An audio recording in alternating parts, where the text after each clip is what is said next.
It's likely that one of the most controversial chapters in my book, Destination Eden, is the one which focuses on the issue of keeping animals as pets. I think that whenever we take on the responsibility of looking after a pet, there are inevitably going to be moral issues which we'll be forced to face and likely compromises which we'll be forced to make. In my book, I focus on pets in general and predominantly on cats and dogs. But for the purpose of this video, I'm going to be talking solely about cats. Now, cats, as we know, are a carnivorous species, and I think it's for this reason that numerous times in the past when I've debated this on and offline with people, I've been told that feeding a cat a plant-based diet should be considered animal abuse. Now, of course, the huge flaw in this argument is that if it's genuinely animal abuse to feed a cat a plant-based diet, then what of all the animals which land in the feed bowl of a cat which is being fed a flesh-based diet? I think surely one must recognise that there's a much greater moral issue of animal abuse that's going on when one feeds an animal flesh foods than if one feeds it plant-based foods. The same people have been often very quick to retort that this is not true because the ingredients in cat food are inferior and byproducts and should be considered as waste products in many ways, and therefore they're not contributing to animal abuse because these products would be thrown away if they weren't put in the cat food. Now, I understand where these people are coming from. There is a certain degree of truth in what they're saying because it is often the case that inferior animal products end up in the feed of dog and cat food. We'll get items of animals which are considered unfit for human consumption. There'll be things like the hearts of animals or the lungs of animals, maybe even the intestines of animals, likely other parts of the dead animals which are considered unfit for human consumption and would never end up on the butcher's counter. But one cannot rightly say that these are waste products if they're being sold. I've heard people try to argue that leather is a waste product or a byproduct and it's therefore okay to use it because if it wasn't used it would be thrown away. But the whole point is that whatever isn't used is going to be thrown away, but if it's being used it's no longer a waste product. It's like the bones of animals. At one point in time they weren't used, but they found clever ways to market them and sell them to public. They make them into little jelly beans, they grind them up and make a flour from them and make candies. But these aren't rightfully waste products, not anymore. Nothing is a waste product if it's being sold. Now, there are people out there that are aware of this and they have chosen to feed their cats a plant-based diet. Before you dismiss this as being complete and utter nonsense, I want to assure everybody that it is very possible to feed a cat a plant-based diet. There are supplements out there that can aid one in doing that. There are forums, there are web pages that will discuss how this can be done. The cat can still get a balanced diet and it can still live a long and healthy life. But even if one feeds one's cat a plant-based diet, and I've got to say that the people that do this are really in the minority. The other thing that springs to mind is that cats are generally given a certain degree of autonomy. They're allowed to come into their house when they want to, they're allowed to go into the garden when they want to. And unlike dogs, if there's a fence around the garden, they're not restricted by it. They jump the fence, they go into next door's garden, they'll maybe have territories which spread over several blocks. And I think most cats, once they get outside and once they left to their own devices, they revert to their true nature, which is one of the carnivore, and they start hunting small animals, birds, reptiles, rodents too. When I grew up in England in the 60s and 70s, living in a large town there, it was very common for me to walk down the street and see birds of all manner that would be making their nests in the rooftops and flying around. You'd wake up to their chorus in the morning. There'd be sparrows and pigeons and blackbirds and thrushes and swallows and swifts, and probably a lot of other birds. My parents, who still live in the same town, they've informed me that it's very, very rare to see birds these days. Now, I don't for one moment think that cats must take their sole responsibility for their disappearance, but I have absolutely no doubt that they have played a huge role in the disappearance of these animals, because they're left to their own devices. They go outside and they kill animals. I think there's a lot of cat owners, including vegan cat owners, who are likely going to sort of turn a blind eye to this and say, well, it's nothing to do with them, it's the cat that's doing this. You know, it's the cat's issue. The cat's out there doing what it's supposed to do.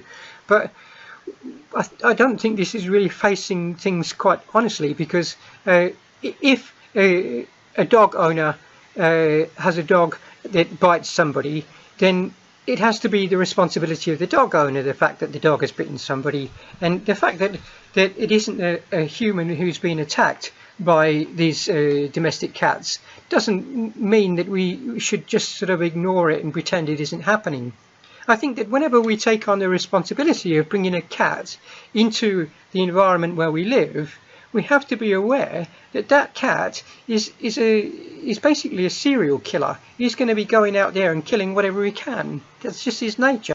So I think that we, as humans that take on the responsibility for looking after these carnivorous animals, must acknowledge that what we're doing is not all about saving the life of an animal or being nice to an animal, especially not if we're jeopardizing the lives of other animals. Now, there's even a smaller minority of people who, very aware of this, go out of their way to keep their cats inside. They feed them 100% plant diet from the get-go, and I think these people will probably thumbs up to them, because the way I see it, they're causing the least harm to animals in general. They're doing the best that they can, given the fact that they've got these animals in their life and that they're looking after them. But I have to say, I honestly believe that we all have a birthright to the outside. We all have a right to come and go as we choose. We all have a right to move around unrestricted. I think that once we incarcerate another being, it has to be recognised that there's a moral issue going on here. I mean, we've taken this animal and we're keeping it enclosed, and we're not letting it do what comes natural to it. I think this is something that has to be acknowledged, even if what they're doing is something which we don't like. There's going to be a large percentage of cat owners who are going to spay and neuter their cat. I understand the reasoning for why this happens. It's seen from a certain point of view.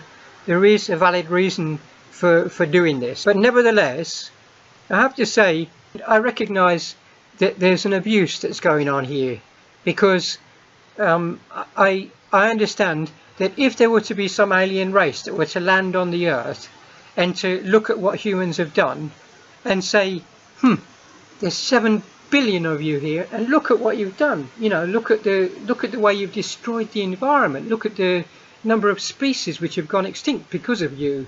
Look at the way you've polluted the waters and the airs. I think that there's too many humans, and I've got a solution. I'm going to have you in one by one and castrate you so that you can't reproduce anymore. Would you, in all seriousness, think that this is a valid solution to the problem? Because it's very true, everything I've just said. We have done all these things as humans. Would these aliens have a right to start taking us in and neutering us? We're humans, and there's too many of us. Let's castrate them. Is that a valid solution? Put your hand up if you think it is. I don't think that many people will be putting their hands up. Actually, I think there'll be a few people sticking their hands up, because there's always people out there that think that humans shouldn't exist. But when it comes to the crunch, I reckon there's very few that would want to be first up in line to get castrated. Yeah, there is this thing I want to talk about too. The issue with the pounds. People may believe that they're doing an animal a favour by rescuing an animal from a pound, but that can only be true if one takes it home and doesn't under any circumstances jeopardize the lives of other animals. I honestly don't believe that by rescuing an animal from a pound that one is really helping the problem. I think one is actually becoming part of the problem by doing that, because there's already this inbuilt feeling that humans have that keeping animals as pets is perfectly normal. So whenever we go out of our way to take an animal from a pound and bring it home, we're just becoming one more person that owns a pet. And in doing so, we're helping to ingrain into our children that doing so is perfectly normal and natural. Therefore, the problem of the pounds is not going to go away. They're going to be there as long as people keep thinking that keeping animals as pets is perfectly normal. Until it's recognized that doing so is not normal, the problem is going to continue existing. I honestly believe that the only solution to this problem is to not participate, to wash one's hands of it and say, I don't want any part of it. I don't want to adopt a dog or a cat. This is something that has to be realized, really, that a cat is like the complete opposite of us vegans. They're carnivores, we're vegans. I know that there's vegans out there that have lived or living with omnivore humans, and they come on the internet and they complain about the fact that they're cooking up meat in the kitchen, and or that they may be hunting and going out and killing animals. They don't like this, you know. They're disgusted by these habits of these people. And yet you have the same kind of people that invite a cat into their house, and this cat is fully carnivorous. And not only will they invite it in, but they'll go out of their way to buy animal products for that cat to eat. And then they'll turn a blind eye to the fact that this cat is going out and killing everything, and they'll post on the internet cute fluffy pictures of these cats. They sort of, I think there's a huge denial that's going on here.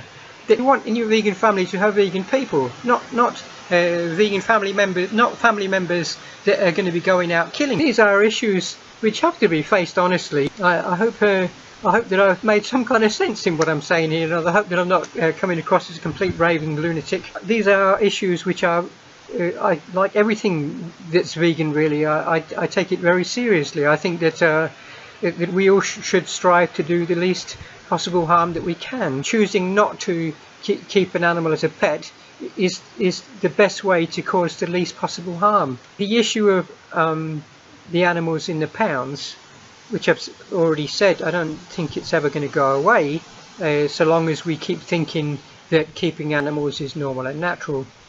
And people will kind of say, well, what of those animals in the pound? What do you think will happen to them? And I know it's terrible. I know that these animals are going to be killed, but it's not my responsibility to take on the burden of those animals. I don't want to take on the burden of any animals that are out there. They're not there because of my actions. They're not there because of me. I'm doing everything within my power to not contribute to that system.